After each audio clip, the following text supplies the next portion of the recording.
નમસ્કાર દર્શક મિત્રો, કરુણા ટોક્સમાં આપનું સ્વાગત છે. વંદે ગો માતરમ. દોસ્તો, માગસર મહિનાના શુક્લ પક્ષની એકાદશી 11 એટલે ગીતા જયંતિ તરીકે આપણે એને ઉજવીએ છીએ. ગીતાજી એક એવો અદ્ભુત ગ્રંથ છે આપણને મળેલો, એક એવું અદ્ભુત રસાયણ છે ગીતાજીમાં કે આપણા જીવનની તમામ સમસ્યાઓનું, લગભગ તમામ સમસ્યાઓનો ઉકેલ આપણને ત્યાંથી મળે છે 18 અધ્યાયમાંથી. અને ગીતાજીના પહેલા અધ્યાયનો પહેલો શ્લોક જ યાદ કરીએ. ધૃતરાષ્ટ્ર ઉવાચ ધર્મક્ષેત્રે કુરુક્ષેત્રે સમવેતા યુયુત્સવ મામકાહ પાંડવાશ્ચૈવ કિમ કુર્વતુ સંજય. સંજયને જ્યારે પૂછે છે કે ધર્મભૂમિ એવા કુરુક્ષેત્રમાં મારા અને પાંડુના પુત્રો એકત્ર થયા યુદ્ધની ઈચ્છા સાથે, પછી એનું શું થયું? અને સંજય ત્યાં બેઠા બેઠા જે આંખે દેખો અહેવાલ જેને આપણે કહીએ એ ત્યાં બેઠા બેઠા આપે છે. ક્યારેક લોકો એને અંધશ્રદ્ધામાં ગણાવે છે કે એવું થોડું હોય ત્યાંથી અહીં બેઠા બેઠા કહી શકાય. કેમેરા આવ્યા તો આપણે લાઈવ ક્રિકેટ મેચ જોઈ શકીએ છીએ, રમાતો હોય છે ક્યાંક આપણા ઘરમાં. તો મૂળભૂત રીતે એ અંધશ્રદ્ધા નથી હોતી, પણ એક શાસ્ત્રનો આખો એક આધાર હોય છે, જ્ઞાન હોય છે. મૂળ વાત એ કરવી છે કે ગીતા જયંતિ છે ત્યારે ગીતાજીના 18 અધ્યાયમાં માનવ જીવનની લગભગ તમામ સમસ્યાઓનો ઉકેલ છે. તો એ શું છે એના વિશે થોડી વાત કરવા માટે એ વિષયના એક તજજ્ઞ પડધરીની, આપણે પડધરી, રાજકોટ જિલ્લાનું પડધરી, ત્યાંની કવિ દાદ સરકારી કોલેજ છે, આર્ટ્સ એન્ડ કોમર્સ કોલેજ, ત્યાંના સંસ્કૃત વિષયના એક અધ્યાપક ડૉક્ટર જે.વી. કરંગિયા સાહેબ અત્યારે મારી સાથે સ્ટુડિયોમાં ઉપસ્થિત છે. સાહેબ, આપનું સ્વાગત છે. નમસ્તે. નમસ્કાર સાહેબ. સૌથી પહેલાં તો ગીતા જયંતિ છે એની શુભકામના. સંસ્કૃતના જ અધ્યાપક છો, આપને માટે બહુ મોટો આજનો દિવસ હોય છે. થોડી વાત પહેલાં ગીતા જયંતિ વિશે કરી દો કે ભાઈ આ દિવસે જ આપણે કેમ ગીતા જયંતિ ઉજવીએ છીએ, તો થોડી એના વિશે વાત કરીએ, પછી આપણે આગળની ચર્ચા કરીએ. કૃષ્ણમ વંદે જગદગુરુ. માગસર સુદ એકાદશી, જેને મોક્ષદા એકાદશી તરીકે પણ આપણે ઓળખીએ છીએ જી. તો એવું કહેવાય છે કે આ જ દિવસે, માગસર સુદ એકાદશીના દિવસે, ભગવાન શ્રી કૃષ્ણએ અર્જુનને જે છે એ પોતાના કર્તવ્યનો બોધ કરાવવા માટે દુનિયાનું સૌથી મોટું જે જ્ઞાન એ ગીતાના માધ્યમથી અર્જુનને આપેલું. એટલે કે ગીતાને ગાઈને અર્જુનને જે છે એ સંભળાવેલી. એટલે કૃષ્ણનું ગીત છે, કૃષ્ણની જ્ઞાન સ્વરૂપ છે. એટલે આજના દિવસે અર્જુને આ જ્ઞાન પ્રાપ્ત કરેલું હોવાથી આ દિવસને આપણે ગીતા જયંતિ તરીકે ઉજવીએ છીએ. કૃષ્ણએ આજના દિવસે આ ગીતા ગાઈ હતી. અને એને મોક્ષદા એકાદશી એટલા માટે કહેવામાં આવે છે કે મોક્ષ એટલે મુક્તિ. સા વિદ્યા યા વિમુક્ત, જે તમને મુક્ત કરે છે. મુક્ત એટલે મોક્ષ એટલે મૃત્યુ પછીની વાત નથી, પણ જીવન જીવતા જીવતા જે અજ્ઞાન, દુર્ગુણો, સમસ્યાઓ, જે કંઈ પણ માણસના જીવન માટે જે મુશ્કેલી રૂપ છે, એવા તમામ અજ્ઞાનો, દુર્ગુણો, આ બધાથી મુક્ત થવું અને પરમ તત્વ સાથે જોડાવું, એટલે એને મોક્ષદા એકાદશી તરીકે ઓળખવામાં આવે છે. આજના દિવસનું વિશેષ મહત્વ એટલા માટે છે, આ ગીતા જયંતિ એટલા માટે ઉજવવામાં આવે છે કે આ ગીતાજીનું જ્ઞાન છે એ કોઈ આજથી 5000 વર્ષ પહેલા આ ગીતાજી છે એનું જ્ઞાન, તો આ 5000 વર્ષથી આ જ્ઞાન એ પેઢી દર પેઢી ચાલ્યું આવે છે. આ જ્ઞાન એવું છે કે એને દરેક યુગમાં એનું અર્થઘટન છે એ આપણે સમય પ્રમાણે બદલાવી શકીએ છીએ. એવો આ કાલજયી ગ્રંથ છે. એટલે એમ કહી શકાય કે આજના સમયમાં ગીતા જે છે એ પ્રત્યેક યુગમાં આપણે ક્યાં પ્રસ્તુત છે, લોકો એના વિશે જાણે, લોકો એના વિશે સમજે અને એ જ્ઞાનને પોતાના જીવનમાં ઉતારી અને પોતાના વ્યવહારમાં લઈ આવે, એટલા માટે ગીતા જયંતિ છે એની દર વર્ષે ઉજવણી કરવામાં. વાહ, ખૂબ સરસ. સરસ પરિચય સાહેબ તમે આજના દિવસનો આપ્યો.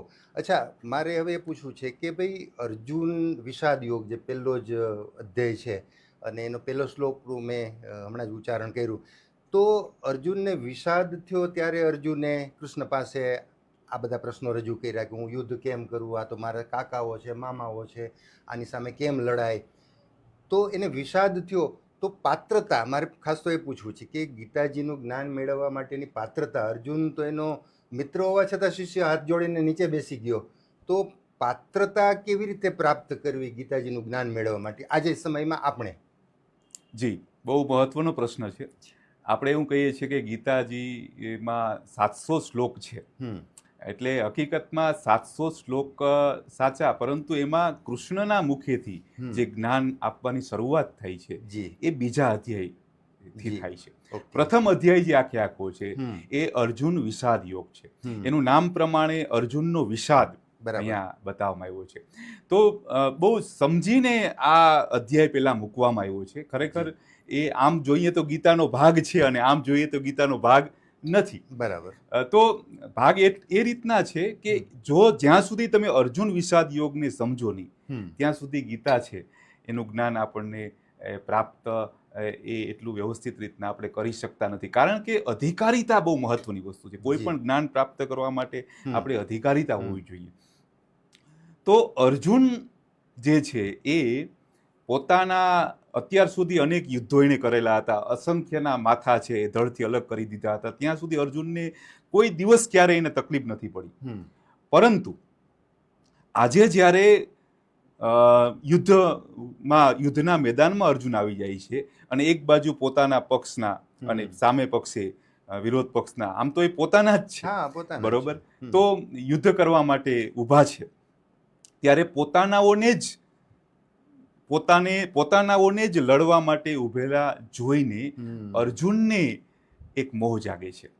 અત્યાર સુધી ક્યારે એને આવો મોહ નથી જાગ્યો, કારણ કે અત્યાર સુધી પારકા સામે લડવાનું હતું. આજે એને પોતાનાઓની સામે લડવાનું છે. તો પોતાનાઓની સામે લડતી વખતે અર્જુનને એવું થાય છે કે આ યોગ્ય નથી. ભલે એ ખોટા છે, પોતાનાઓ છે, એને ભૂલ કરી છે, એ અધર્મના માર્ગે છે, અનીતિના માર્ગે છે, એટલે એનો જે છે એ ભૂલ એની છે. પણ અર્જુન જે છે એ પોતાનાઓને પણ આજે ક્ષમા કરી દેવા માંગે છે અને કહે છે કે મારે એની સાથે યુદ્ધ નથી કરવું. એટલે કહેવાનો મતલબ કે અર્જુન એક ક્ષત્રિય છે અને ક્ષત્રિય તરીકેનો ધર્મ એ છે, કાલિદાસે કીધું છે ક્ષતાત ત્રાયતે ઇતિ ક્ષત્રિય, જે બીજાને આફતમાંથી બચાવે એ ક્ષત્રિય. બરાબર. તો અર્જુન જે છે એનું દાયિત્વ છે સમાજને આફતમાંથી બચાવવું. અને સમાજ અત્યારે સમાજને આપત્તિના માર્ગે કોણ લે એવું છે તો કે કૌરવો. કૌરવોએ આખા સમાજને ડામાડોળ કરી દીધો. અધર્મનું સારે બાજુ વ્યાપ વધી ગયો છે અને અધર્મ આવી થઈ ગયો છે. બરાબર. તો એ સમયે આ અધર્મનો નાશ કરવો એ ક્ષત્રિયનો ધર્મ છે. બરાબર છે. એટલે એક બાજુ અર્જુનનો ક્ષત્રિયનો ધર્મ છે, એક બાજુ એના પોતાનાઓ છે. આ બેમાંથી શું કરવું એ અર્જુનને સમજાતું નથી. એટલે એમ કહી શકાય કે અર્જુન જે છે એને પોતાના કર્તવ્યના માર્ગમાં પોતાનું કર્તવ્ય નિભાવવું કે ન નિભાવવું, બરોબર, આમાં અર્જુન છે કંઈ નક્કી કરી શકતો નથી. બરાબર. તો એ સમયે અર્જુન જે વિષાદ અનુભવે છે, દુઃખ અનુભવે છે, પીડા અનુભવે છે, એવું કહે છે ગાંડીવ સ્ત્રસ્તે હસ્તાસ્વ કક્ષેવ પરિદહ્યતે ન ચ શકનોમ અવસ્થાસુ ભ્રમતીવ ચ મેમન. મારું મન ભમી ગયું છે, મારા રૂવાડા ઊભા થઈ ગયા છે, મારું ગાંડીવ હાથમાંથી સરી પડે છે, હું અત્યારે કંઈ કરવા માટે શક્તિમાન નથી, મારા શરીરની તમામ શક્તિ નાશ પામી છે, હું અત્યંત દુઃખી થઈ ગયો છું, મારું મન વિચલિત થઈ ગયું છે. દુનિયાના દરેક મનુષ્ય જ્યારે હતાશામાં સરી પડે છે, નિરાશામાં સરી પડે છે, ત્યારે એની પરિસ્થિતિ આ જ હોય છે કે એના શરીરની શક્તિ અણાઈ જતી હોય છે, એના રૂવાટા ખડા થઈ જાય છે, એને કંઈ સમજાતું નથી. અને અર્જુન છે એ રથ ઉપર બેસી જાય છે. તો કહેવાનો મતલબ એ છે કે અર્જુન વિષાદ યોગ જે છે એ ગીતાને સમજવા માટેની પાયાની બાબત છે. જ્યાં સુધી આપણી અંદર અર્જુન જેવો વિષાદ ન જાગે, એટલે કે આપણે એવું ના સમજાય કે આપણી અંદર પણ મોટે ભાગે વિષાદ આપણે અનુભવતા હોઈએ છીએ. આપણે પણ જીવનમાં ઘણી વખત શું કરવું શું ન કરવું આ બાબતે ગળમથલ અનુભવતા હોઈએ છીએ. આપણે પણ જીવનમાં જે છે એ કંઈ અમુક જગ્યાએ આપણું મગજ છે કામ કરતું બંધ થઈ જતું હોય છે, કરવું છે પણ કંઈ નક્કી નથી કરી શકતા, વિષાદ અનુભવતા હોય, દુઃખ અનુભવતા હોઈએ. તો આવી જ્યારે પરિસ્થિતિ આવી જાય ને ત્યારે ગીતાજીને શરણે જઈએ, ત્યારે ગીતામાંથી આપણને રસ્તો મળતો હોય છે. અને એટલે જ ગાંધીજીએ કીધું હતું કે હું જ્યારે પણ મુસીબતમાં આવું છું ત્યારે મને મારી સમસ્યા હું ગીતા હાથમાં લઉં છું અને મને એનો માર્ગ મળી જાય છે. એટલે આ બહુ મહત્વની વસ્તુ છે કે અર્જુનની સ્થિતિએ પહેલા આવવું પડે છે. વાહ વાહ, ખૂબ સરસ સાહેબ. હવે મૂળ જે વિષય ઉપર આપણે વાત કરવી છે એના ઉપર આવીએ તો એવું કહેવાય છે કે ભાઈ જીવનની તમામ સમસ્યા, માનવ જીવનની તમામ સમસ્યાઓનો હલ એ ગીતાજીમાં છે. ગીતાજીના 18 અધ્યાયમાં એવી ચાવીઓ છે જે તમારી સમસ્યાઓના તાળા ખોલી નાખે છે. તો ઘણી વખત લોકોને અહીંયા એટલું તો સમજાય છે કે ભાઈ વિષાદ હોય, તમે હતાશામાં હો, આજે છોકરાઓ, કર્મચારીઓ, બધા સમાજના તમામ વર્ગના લોકો ડિપ્રેશનમાં હોય છે, તો એલો વિષાદનું તો સોલ્યુશન ત્યાં છે એટલી તો ખબર પડી. પણ અન્ય સમસ્યાઓ જેનું સમાધાન ગીતાજીમાં છે, તો એવી કઈ કઈ સમસ્યાઓ છે જે આપણે બધાએ રોજબરોજના જીવનમાં ભોગવીએ છીએ આજના યુગમાં, અને એનું સમાધાન પાછું ત્યાં ગીતાજીમાં આપણા હાથ વગવું છે?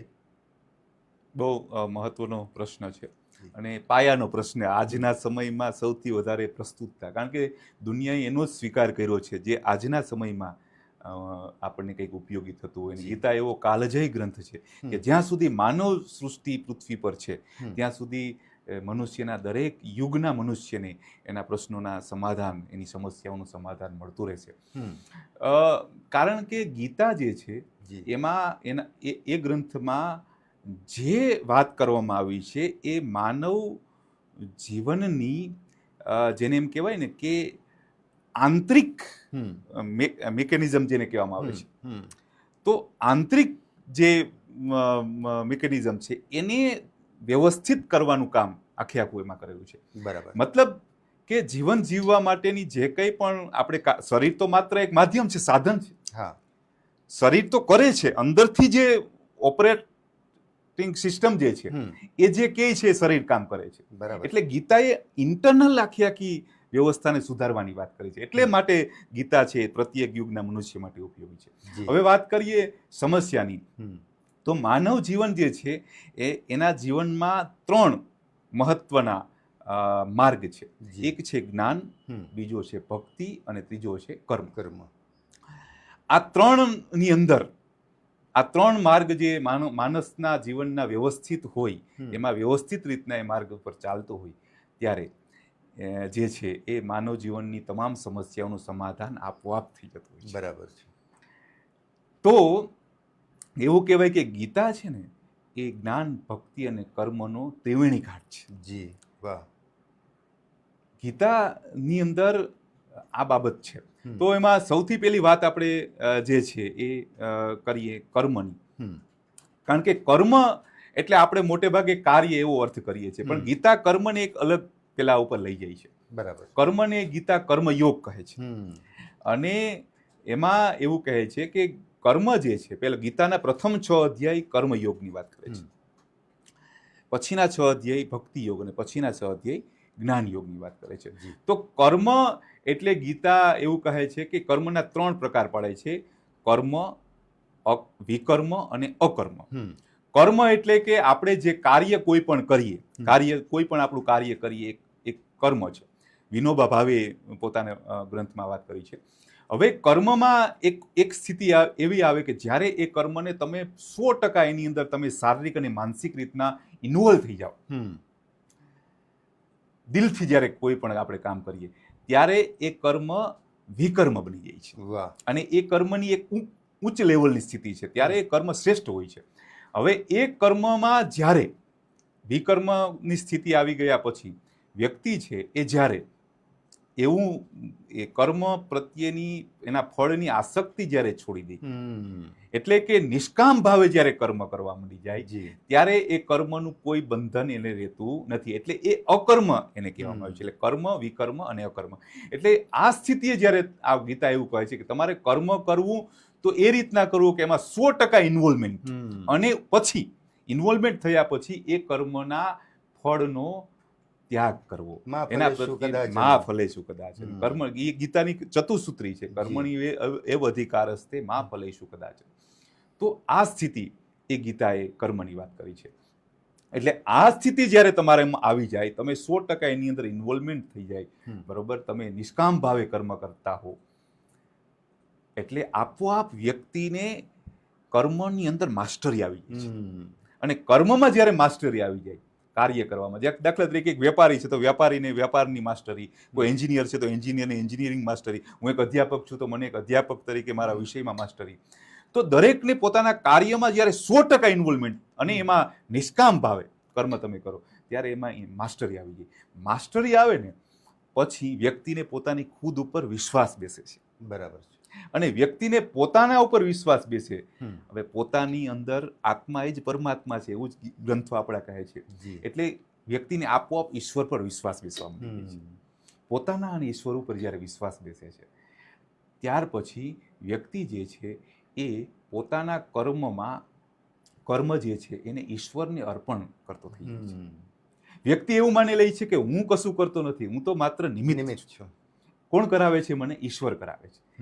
આ ભાવના વ્યક્તિમાં જે છે એ ડેવલપ થાય છે અને પછી એને કર્મમાં સફળતા મળે કે નિષ્ફળતા મળે, સફળતાથી ચગી જતી નથી, નિષ્ફળતામાં એ વિચલિત થતો નથી. એ તો બસ કર્મ કરતો જાય છે, કારણ કે કરાવે ઈશ્વર કરાવે છે. એટલે સફળતા કે નિષ્ફળતાની કોઈ એના ઉપર અસર થતી નથી અને 100% ઇન્વોલ્વમેન્ટ સાથે એ કર્મ કરતો જાય છે. એ બમણી શક્તિથી કર્મ કરતો જાય છે અને આ સ્થિતિ આવી જાય છે એ જ, અને એ પોતાના કર્મોને ઈશ્વરને અર્પણ કરતો થઈ જાય છે. એ છે ભક્તિ યોગ. વાહ. તો આ જે બીજી સ્થિતિ છે, કર્મ શ્રેષ્ઠ થઈ ગયું, કર્મને ઈશ્વરને અર્પણ કરી દીધા, એટલે કર્મના ભાવથી એ મુક્ત થઈ ગયો. પોતે કર્મ કરે છે પણ મને તો ઈશ્વર કરાવે છે, એટલે એક બમણી શક્તિથી કાર્ય કરે છે. આ સ્થિતિ આવી ગયા પછી વ્યક્તિ જે છે એને ધીરે ધીરે એવું સમજાય છે કે હું કોણ છું, મારે શું કરવું જોઈએ, બરાબર. આ બ્રહ્મ ઈશ્વર તત્વ શું છે, આ જગત શું છે, મારું કર્તવ્ય શું, મારે શું કરવું જોઈએ, મને ઈશ્વરે શા માટે મૂક્યો છે, આવ્યો છું. આ બધા વિષયોનું જ્ઞાન એને ધીમે ધીમે સ્પષ્ટ થવા લાગે છે. એટલે કે સ્વનો બોધ થઈ જાય છે અને એ સ્વનો બોધ એ જ ગીતાનો જે છે એ જ્ઞાન યોગ છે. એટલે આ સળંગ કર્મ, ભક્તિ અને જ્ઞાન આ એક સ્ટેપ છે. જ્યાં સુધી કર્મ તમારું શ્રેષ્ઠ ન હોય ત્યાં સુધી તમે ભક્તિ. આજે આપણે ભક્તિ બરોબર છે, આપણે ઈશ્વરની પૂજા એ વાત ગીતા જે છે એ એની સ્વીકારે છે, પણ સાથે સાથે ગીતાએ ભક્તિનો એક નવો દ્રષ્ટિકોણ આપ્યો કે તમે ભક્તિ એટલે શું? ભક્તિ એટલે તમે તમારું કર્મ જે છે એને ઈશ્વરને અર્પણ જ્યારે કરી દો છો, એ સ્થિતિ જ્યારે આવી જાય ત્યારે એ ભક્તિ થઈ જાય છે. તો આ બહુ મહત્વનું. આ એક એટલે કહેવાનો મતલબ કે આ સ્થિતિમાં જ્યારે હોય છે ત્યારે આપોઆપ ઘણી બધી સમસ્યાઓ આપોઆપ દૂર થઈ જાય છે. એમાંની તમે જે વાત કરી કે હતાશા, ડિપ્રેશન, તો એ તો આપોઆપ હતાશા, તમે કઈ રીતના પછી તમને હતાશા થાય? તમે કર્મ કરો છો, તમને ફળ માનો કે તમારી ઈચ્છા પ્રમાણે નથી મળ્યું, તો તમે તો એવું માનો છો કે આ કર્મ ઈશ્વરનું છે. એટલે તમે આજે તમામ સમસ્યા, આજે તમે જો વિદ્યાર્થીઓ છે, નાના મોટા અસંખ્ય અનેક લોકો, જ્ઞાની લોકો છે એ હતાશા અને ડિપ્રેશનમાં આત્મહત્યા લેવલ સુધી પહોંચી જાય છે. ત્યારે ગીતા જે છે એ આપણને એક કર્મની સાથે કઈ રીતના જોડાવ, એટેચમેન્ટ એની સાથે કઈ રીતના હોવું જોઈએ, જેથી કરીને આપણે ક્યારેય હતાશામાં ગરકાવ થઈ જ ન શકીએ. આપણે જીવનમાં દરેક એ જ રીતના આપણે ચાલીએ કે કોઈ પરિસ્થિતિ, કોઈ ઘટના, કોઈ વ્યક્તિ, કોઈ પણ આપણે હતાશ કરી શકે નહીં અને આપણે આગળ વધી શકીએ. બીજો જે સમસ્યા છે એ છે મનની અસ્થિરતા. આજે સવારે ઉઠીએ ત્યાંથી સાંજ સુધીમાં લોકો છે એના મન સતત વિચલિત રહે છે, સતત કોઈ એક જગ્યાએ એનું માઇન્ડ છે એ એકાગ્રતાથી કામ કરી શકતું નથી અને એની લીધે કામની જે ગુણવત્તા આવી જોઈએ એ ગુણવત્તા પણ આવતી નથી. બરાબર. તો આ જે વિચલિતતા, ચંચળતા છે મનની, એ તો મનનો સ્વભાવ છે. બરાબર. ગીતામાં ખુદ અર્જુન પોતે એવું કહે છે કે ચંચલમ હિ કૃષ્ણ પ્રમાથી બલવદ્રઢમ તસ્યામ નિગ્રહ મન્યે વાયોરિવ સુદુષ્કર્મ. આ મન એટલું ચંચળ છે કે એના ઉપર કંટ્રોલ કરવો મુશ્કેલ છે. તો એ વાયુને જેમ પકડવો મુશ્કેલ છે, મનને કંટ્રોલ કરવું મુશ્કેલ છે. એટલે આ કોઈ આપણા પૂરતી સમસ્યા નથી, એ અર્જુનને પણ આ સમસ્યા હતી. અને અર્જુન કૃષ્ણને એનો ઉપાય બતાવે છે, એના માટેનો ઉપાય પૂછે છે અને ત્યારે કૃષ્ણ એનો સરસ ઉત્તર આપે છે, એને સમજાવે છે કે સ્થિત પ્રજ્ઞ. અર્જુનને સ્થિત પ્રજ્ઞના લક્ષણો આપે છે કે જીવનમાં વ્યક્તિએ પોતાના મનને સ્થિર કરવા માટે સ્થિત પ્રજ્ઞ થવું પડે છે. અને સ્થિત પ્રજ્ઞસ્ય કા ભાષા સમાધિસ્થ કેશવ, એમ કહીને અર્જુન પ્રશ્ન કરે છે અને કૃષ્ણ એને એક પછી એક લક્ષણો 18 શ્લોકો આપે છે અને એક પછી એક શ્લોકમાં મનને કઈ રીતના કંટ્રોલ કરવો, એવું આપણી અંદર કઈ રીતના અંદરની મિકેનિઝમ, વ્યવસ્થા, સિસ્ટમ ગોઠવવી કે જેથી કરીને આપણું મન છે એ ક્યારેય વિચલિત ન થાય. દુઃખમાં એક શ્લોક હું એનો કહું છું, દુઃખમાં ઉદ્વેગ રહિત મનવાળો, જેને દુઃખમાં ક્યારે ઉદ્વેગ, સુખમાં સ્પૃહા વગરનો, જેના રાગ, ભય અને ક્રોધ જતા રહ્યા છે, એ સ્થિત પ્રજ્ઞા છે. એટલે આપણી અંદરના ગુણો અને દુર્ગુણો જે છે, આપણા શત્રુઓ અને મિત્રો આપણી અંદર જ છે. તો આ બાર શત્રુ મિત્રની બહુ જ આવશ્યકતા નથી. આપણા શત્રુઓ આપણી અંદર જ છે. તો ભય છે, રાગ છે, આ બધા શત્રુઓ છે, એને તમે દૂર કરવા પડે તો તમારે મન છે એની સ્થિરતા આવી શકે. જી.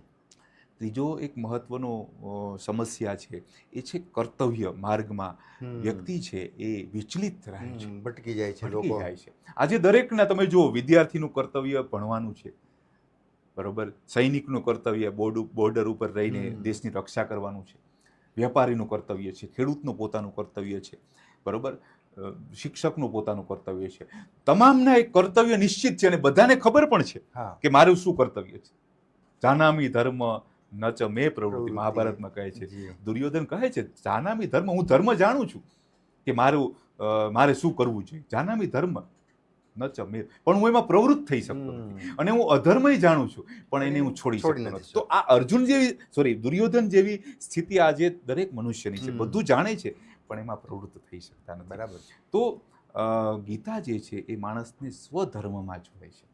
અર્જુન જે છે એ સ્વધર્મ ભૂલી જાય છે કે ક્ષત્રિય તરીકેનો મારો ધર્મ કયો છે. ત્યારે કૃષ્ણ એને એનો ધર્મ યાદ અપાવે છે અને ધર્મના માર્ગે કઈ રીતના આગળ વધવું એ સમજાવે છે. કારણ કે ધર્મ જાણી લેવાથી વાત પૂરી નથી થઈ જતી, તો બધા થઈ જતું હોય. પણ ધર્મ, શા માટે ધર્મનું પાલન કરવું જોઈએ, ધર્મના માર્ગે કઈ રીતના આગળ વધવું. કારણ કે આપણે ત્યાં એક વસ્તુ મહત્વની છે કે આપણે ત્યાં આપણા શાસ્ત્રોએ કર્તવ્યને જ ધર્મ કીધો છે. બરાબર છે. તમામ ધર્મો જે છે એ આખરે તો મનુષ્યને એના કર્તવ્યનો જ બોધ આપે છે. માણસ તરીકેનું આપણું કર્તવ્ય શું. તો કર્તવ્યનો બોધ બહુ મહત્વની વસ્તુ છે અને એ વાત ગીતા આપણે સમજાવે છે. ત્રીજો જે છે એ આજે આપણે જોઈએ છીએ કે સમાજમાં અસંખ્ય હત્યાઓ થાય છે. તમે પેપર ખોલો અને ગુનાખોરી, હવે તો પોતાનાઓ આંતરિક હત્યાઓ જે છે એનું પ્રમાણ પણ ધીમે ધીમે વધી રહ્યું છે. તો માણસની અંદર જે આ ક્રૂરતા આવી છે, માણસની અંદર જે આ બધું ગુસ્સામાં થયેલું કાર્ય છે. ગીતા એને બહુ સરસ સવાલ આપે છે કે એનો પાયો છે મોહ. કામાત ક્રોધો અભિજાય છે. આખી સિસ્ટમ બતાવી છે કે વ્યક્તિને સૌથી પહેલા કોઈ પણ મેળવવાની અપેક્ષા, મેળવવાની ઈચ્છા, આસક્તિથી જ્યારે તમે કોઈ વસ્તુને મેળવવાની ઈચ્છા હોય, તમે એમ કહો કે આ મારું છે, તમે મારું છે એ મારાપણું જે છે ને એ જ્યારે તમને પ્રાપ્ત નથી થતું ને એટલે તમને મેળવવા માટે તમે પ્રયાસ કરો છો અને તમને નથી મળતું ને એટલે તમને ગુસ્સો આવે છે. એટલે કામથી ક્રોધ જન્મે છે. બરાબર છે. ક્રોધાત ભવતિ સંમોહ, ક્રોધથી સંમોહ થાય છે. સંમોહાત સ્મૃતિ વિભ્રમ, અને સ્મૃતિ વિભ્રમ એના પછી આખી સાયકોલોજીકલ સિસ્ટમ છે. વ્યક્તિ વિચલિત થઈ ગયા પછી, ક્રોધ થયા પછી સ્મૃતિ વિભ્રમ, વ્યક્તિની સ્મૃતિ છે એ ભ્રમિત થઈ જાય છે. આપણે એમ થાય કે આ પતિએ એની પત્નીને કેમ મારી નાખી, આ પિતાએ એના સંતાનોને કેમ મારી નાખ્યા. પણ વ્યક્તિ જ્યારે કામમાંથી ક્રોધ અને ક્રોધમાંથી સંમોહ અને સ્મૃતિ વિભ્રમમાં આવી જાય છે ત્યારે એની મતિ છે એ બેર મારી જાય છે, આખી બુદ્ધિ બેર મારી જાય છે. સંમોહાત સ્મૃતિ વિભ્રમ બુદ્ધિ નાશો. અને સ્મૃતિ વિભ્રમ થાય ને પછી વ્યક્તિને બુદ્ધિનો નાશ થાય છે. અને બુદ્ધિનો એકવાર નાશ થઈ ગયો ને એટલે માણસને શું કરવું ને શું ન કરવું આની કોઈ પણ જાતની જેને કહેવાય ને કે સમજણ એને રહેતી નથી. સ્મૃતિ વિભ્રમ બુદ્ધિ નાશ વિનાશ. અને જ્યારે વ્યક્તિને એકવાર બુદ્ધિનો નાશ થઈ ગયો પછી એ વ્યક્તિનો એ બીજાનો નાશ કરે છે, બીજાનો નાશ નથી કરતો, એ પોતાનો નાશ કરે છે. એટલે આ રીતના જે સમસ્યાઓ છે, જે હત્યાઓ છે, ગુનાખોરી છે, આ હત્યાઓ અને ગુનાખોરી કદાચ ગમે એટલું પોલીસ તંત્ર આપણે વ્યવસ્થા ઊભું કરીએ પણ જ્યાં સુધી માણસ અંદરથી નહીં સુધરે ત્યાં સુધી જે છે એ સમસ્યાઓ છે કદાચ સુધારવી મુશ્કેલ છે. એટલે માણસને આંતરિક રીતના સુધારવાનું જરૂર છે. અને ગીતા એ સમજાવે છે કે આસક્તિને છોડો, બરોબર, એના ઉપરનો કંટ્રોલ તમારો હોવો જોઈએ. એટલે એ સમસ્યા પણ ગીતા સમજાવે છે. ત્રીજી જે છે એ આપણે જાણીએ છીએ કે કોમ્યુનિકેશન સ્કિલનો અભાવ. આજે બે વ્યક્તિઓ વચ્ચે વાર્તાલાપ થતો હોય છે પણ કોઈ કોમ્યુનિકેશન, હૃદયથી જે સંવાદ કહેવામાં આવે છે એ સંવાદ થઈ શકતો નથી. ગીતામાં તમે જુઓ કે કૃષ્ણ અને અર્જુનનો સંવાદ છે. બરોબર, એ સારી રીતના એકબીજાની સાથે ટુ કનેક્ટ હાર્ટ, બરોબર, એકબીજાના હૃદયથી જોડાણા છે. એટલે કૃષ્ણ અર્જુનને બહુ સારી રીતના સમજી શકે છે અને અર્જુન કૃષ્ણને સારી રીતના સમજી શકે.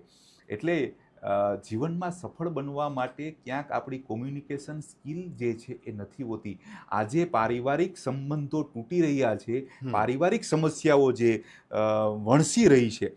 આજે તમે જુઓ કે તમે પતિ પત્નીના, ભાઈ ભાઈના, ભાઈ બહેનના, પિતા પુત્રના, મિત્રોના આવા જે સંબંધો જે છે એમાં સૌહાર્દતા નથી રહી, કારણ કે આપણે જે છે એ હૃદયથી એની સાથે જોડાઈ શકતા જ નથી. કૃષ્ણ અને અર્જુન જે છે એનો સંવાદ એ સૌથી વધુ બેસ્ટ કોમ્યુનિકેશન. અર્જુન એવું નથી કહેતો કે મને મોહ થયો છે, પણ કૃષ્ણ એને સીધો પકડી લે છે. બીજા જ્યારે અર્જુન ને કૃષ્ણ સીધા એવું કહે છે કે તને આ મોહ ક્યાંથી જાગ્યો, અનાર્યોએ સેવેલો આ મોહ તને ક્યાંથી જાગ્યો. કૃષ્ણનો પહેલો જ આખા અર્જુન વિષાદ યોગમાં કૃષ્ણ જે કહે છે, પછી કૃષ્ણ બીજા અધ્યાયમાં ત્યાંથી શરૂઆત કરે છે કે આ તને ક્યાંથી મોહ. એટલે જુઓ તમે, બેસ્ટ જે સંવાદ થાય ને ત્યારે આ વસ્તુ અર્જુનને કૃષ્ણ સારી રીતના સમજી શકે છે.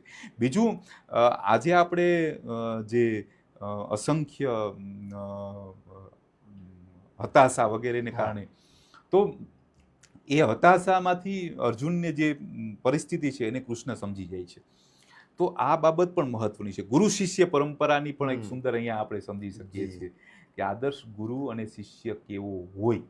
અર્જુન જે આજે વિદ્યાર્થીઓ છે એ ક્લાસરૂમમાં, સ્કૂલમાં એડમિશન લઈ લેતી હોય વિદ્યાર્થી નથી થવાતું. એના માટેની જે મિનિમમ જે માનસિક યોગ્યતા છે એ છે. કૃષ્ણ અર્જુન ગીતામાં કૃષ્ણ એવું સુંદર એની વાત કરે છે કે પ્રશ્ન તત્પ્રશ્ન પરિપ્રશ્નેન સેવયા, પ્રશ્નો પૂછવા જોઈએ. આપણે ત્યાં પ્રશ્નોપનિષદ જે ઉપનિષદ છે, બરોબર, રામાયણની શરૂઆત જે છે એ વાલ્મીકીના પ્રશ્નથી થાય છે. તો પ્રશ્ન વિદ્યાર્થીને થાય એ બહુ મહત્વની વસ્તુ છે. બીજું જે છે એ વિદ્યાર્થીમાં કયા ગુણો હોવા જોઈએ, તો કે એની અંદર શ્રદ્ધા હોવી જોઈએ. ગીતા એવું કહે છે એને જે છે પોતાના ગુરુ પ્રત્યેની શ્રદ્ધા બહુ મહત્વની વસ્તુ છે. તો આ એક ગુરુ શિષ્યની પણ સુંદર વાત આપણે જે છે એ સમજાવી શકીએ. ત્યાર પછી બહુ મહત્વની વસ્તુ એક એ છે કે કર્મ. આ સૌથી મહત્વની વસ્તુ છે, કર્મ અને એનું પરિણામ. આજે સૌથી મોટો દરેક મનુષ્યો કર્મ બધા કરે છે, કાર્ય દરેક કરે છે, પણ મહત્વની વસ્તુ એ છે કે આપણે એનું જે રિઝલ્ટ ઓરિએન્ટેડ થઈ જઈએ છીએ. કર્મ નથી કર્યું એ પહેલા રિઝલ્ટ ઓરિએન્ટેડ થઈ જવું. બરાબર. એટલે તમે જુઓ વિદ્યાર્થીઓ આત્મહત્યા કરે છે, કારણ કે એને એક નક્કી કરી લીધું છે કે મેં કર્મ આ કરું છું તો મને આવું ફળ મળવું જોઈએ. 99.99 PR આવવા જ જોઈએ. પ્રેમની અંદર પણ પાત્રો જે છે એકાબીજાને પ્રેમ કરે છે, તો હું પ્રેમ કરું છું તો એને આવું જ કરવું પડે. બરોબર. તો એને કારણે જે આ હત્યાઓ છે, મિત્ર માટે આટલું કામ કર્યું તો એને એમ થાય કે હવે આને મારા માટે આવું કરવું જ જોઈએ. આપણે અગાઉથી ધારણાઓ બાંધી. બરાબર. તો ગીતા બહુ સુંદર વાત કરે છે. એ ગીતાનું જે ચતુસૂત્રી છે કે કર્મણી એવ અધિકારસ્તે મા ફલેષુ કદાચન. તું તારી જવાબદારી માત્ર કર્મ કરવાની છે. મા ફલ એકદમ ચોખ્ખું કૃષ્ણ કહી દે છે. ફળ ઉપર તારો કોઈ અધિકાર જ નથી, 1% અધિકાર નથી. તારે માત્ર કર્મ કરીને છૂટી જવાનું છે, મને અર્પણ કરી દેવાનું છે, જેમાં આપણે ફૂલ કૃષ્ણને અર્પણ કરીએ છીએ. અને પછી કહે છે કર્મણી એવ અધિકારસ્તે મા ફલેષુ કદાચન મા કર્મ ફલ હેતુ.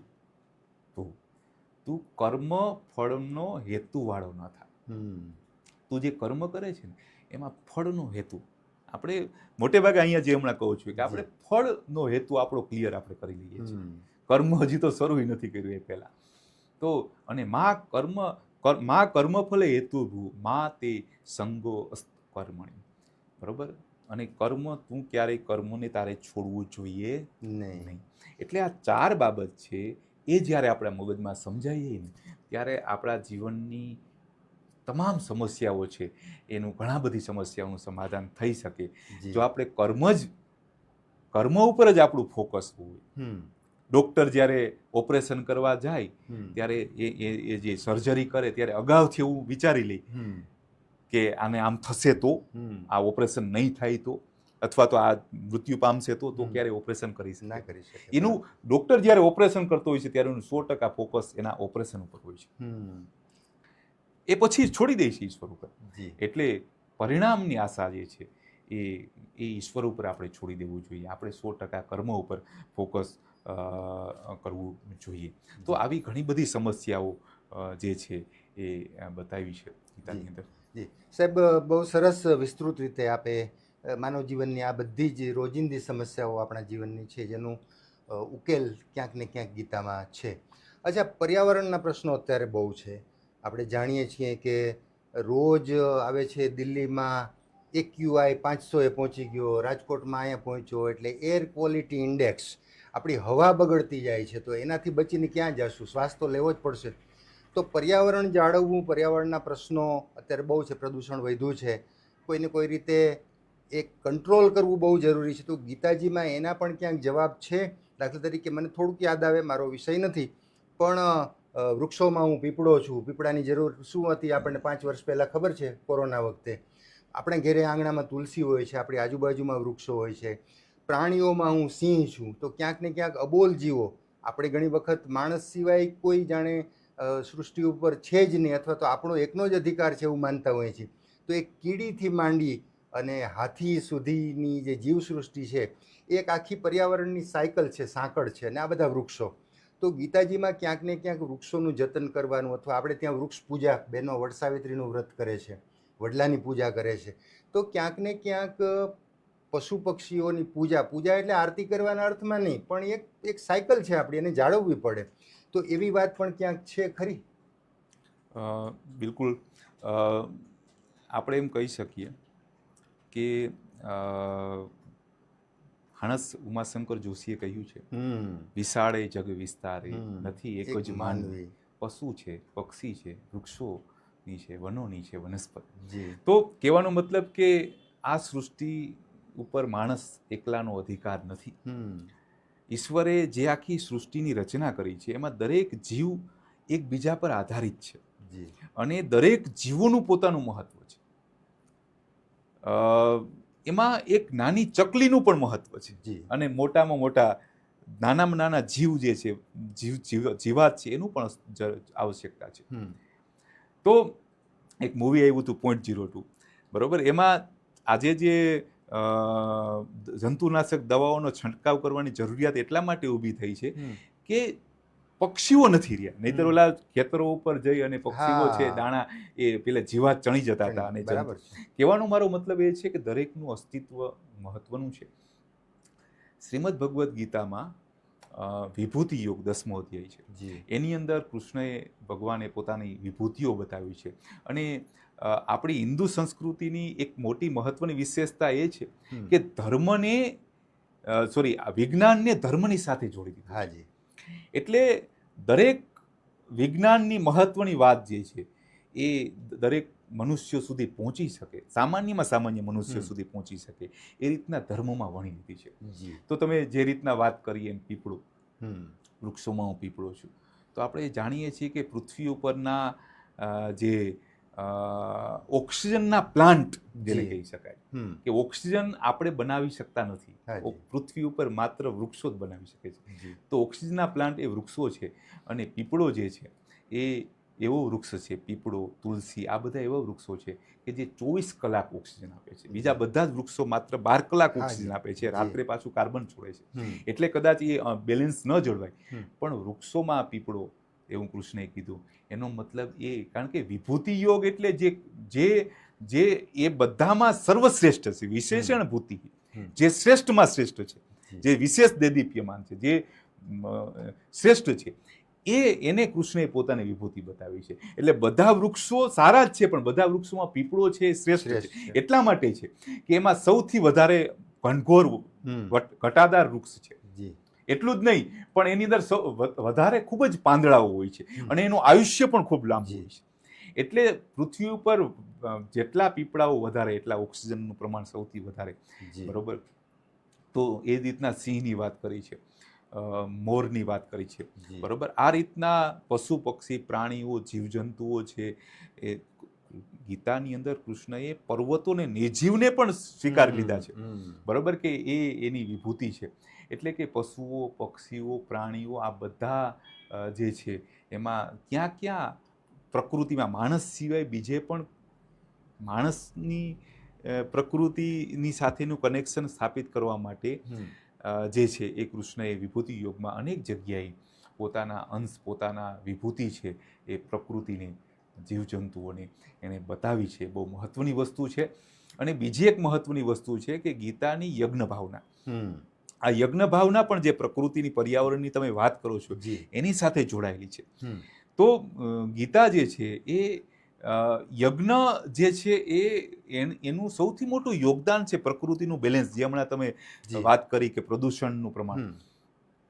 તો આપણે ત્યાં જે પ્રાચીન સમયમાં યજ્ઞો થતા, તો આપણે જાણીએ છીએ કે એ અગ્નિની અંદર જે તત્વો હોમાતા, બરોબર, એ હોમવાથી જે વાયુ પ્રગટતો, જે અગ્નિમાંથી જે વાયુ, એ વાયુ જે છે એ વાતાવરણને શુદ્ધિ કરવાનું, એટલું જ નહીં પણ ઓઝોન વાયુ જે છે એનું બેલેન્સ રાખવાનું, વાતાવરણની અશુદ્ધિઓનો નાશ કરવાનું, એ બહુ મોટું કામ છે એ યજ્ઞ કરતો. પણ ગીતાએ એ યજ્ઞ ભાવનાને અહીંયા સુધી નથી રાખી. એ બહુ મહત્વની વાત મારે કરવી છે કે એ માત્ર હોમ પૂરતો છે જ, એ યજ્ઞ છે જ, ગીતા એની વાત.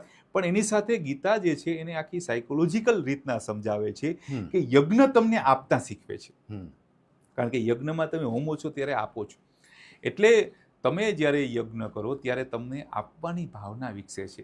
અને આખી આખી પ્રકૃતિ છે ને, એ આખી એ દાન આપવાની પરંપરા સાથે જોડાયેલી છે. તમે આના માટે કરો, એ આના માટે કરશે, એ આના માટે કરશે, એમ કરતા કરતા કરતા આખું સૃષ્ટિનું ચક્ર હાલશે.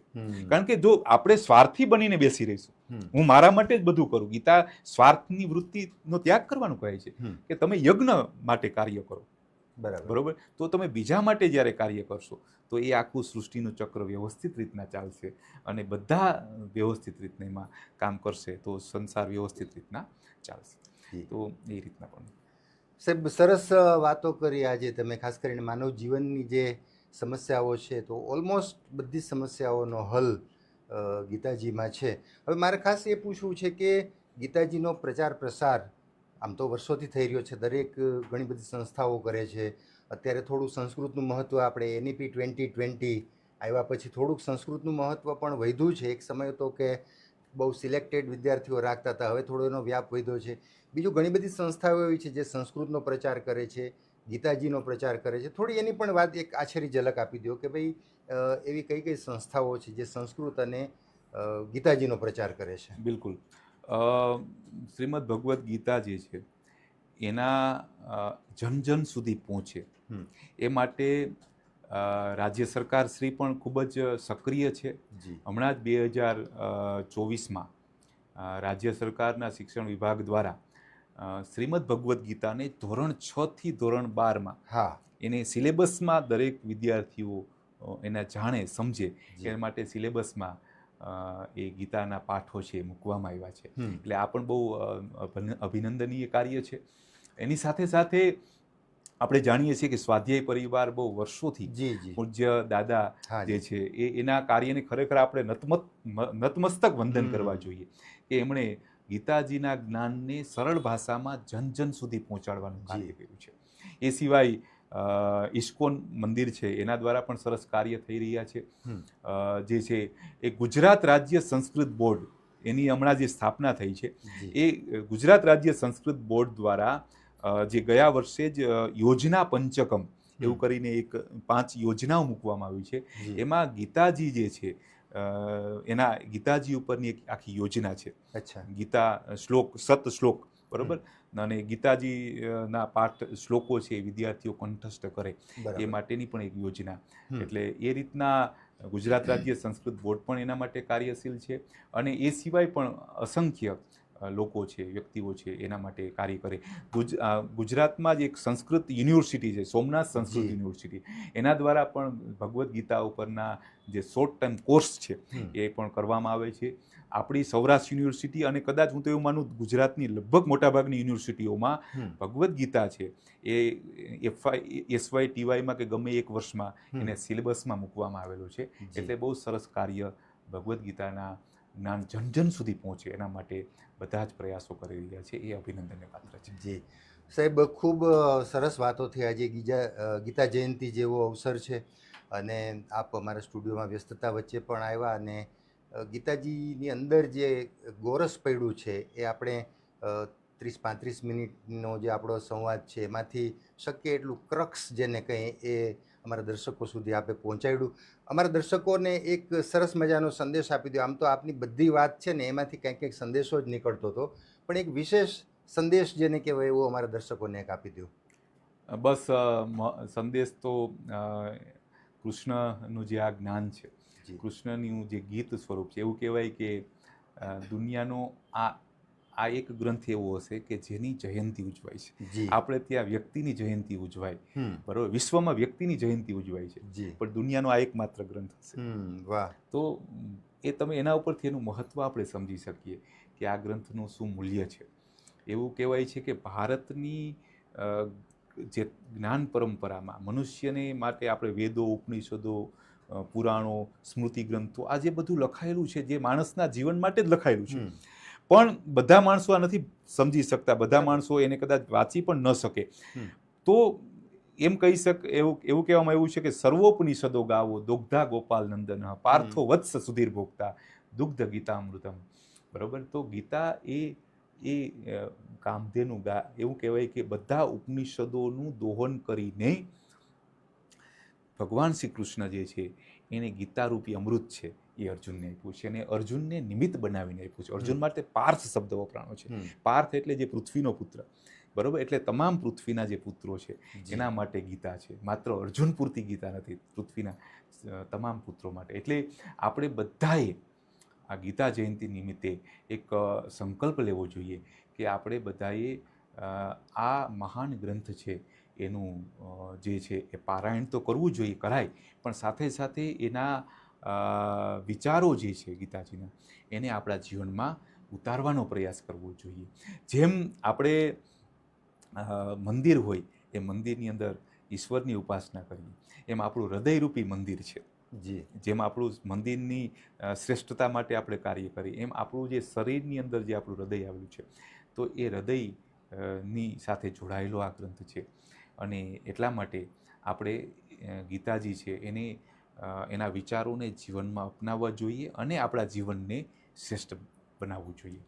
તો આજના દિવસે એક શ્લોક, બરાબર, દરરોજ વધારે નહીં તો એક શ્લોક છે એનું પણ આપણે એને પામીએ, એને અર્થને સમજીએ, એનું ચિંતન કરીએ, એનું મનન કરીએ, બરોબર, અને એમાંથી અર્થને આપણા જીવનમાં પ્રાપ્ત કરી અને આપણા જીવનમાં એને આચરણમાં લઈ આવીએ, બરોબર, એ વાત મહત્વની છે. માત્ર પાઠ કરવાથી કશું નથી થતું, બરોબર. આપણે ત્યાં કોઈનું મૃત્યુ થાય તો ગીતાના પાઠ કરવામાં આવે છે, સારી વસ્તુ છે, એમાં કંઈ ખોટું નથી, પણ મહત્વની વસ્તુ એ છે કે ગીતા જે છે એની પૂજા માટે માત્ર પૂજાનો ગ્રંથ નથી, એને જીવનમાં ઉતારવાનો ગ્રંથ છે.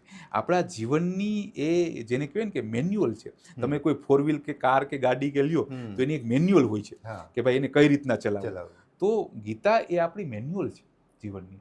આપણું જીવનને કઈ રીતના ચલાવવું, એ મૃત્યુનો સમય નજીક આવી ગયો હોય, 80 વર્ષના 90 વર્ષના થઈ ગયા હોય અને પછી એમ કે હવે આપણે ભગવદ્ ગીતા વાંચીએ, તો સારી વસ્તુ છે, એમાં વાંધો નહીં, પણ જેટલી નાની ઉંમરથી ગીતા જે એ વાંચન થાય, એના વિશે ચિંતન થાય, એના વિશે મનન થાય, એને આપણા જીવનમાં ઉતારીએ તો એ આપણા માટે ઉપયોગી વધારે થઈ શકે. જીવન જીવી લીધા પછી તો બધું પૂરું થઈ ગયું, પછી એટલું બધું પહેલાંથી જ એના વિચારો આપણા જીવનમાં આવી ગયા હોય તો કદાચ આપણું જીવન એ શ્રેષ્ઠ બની શકે.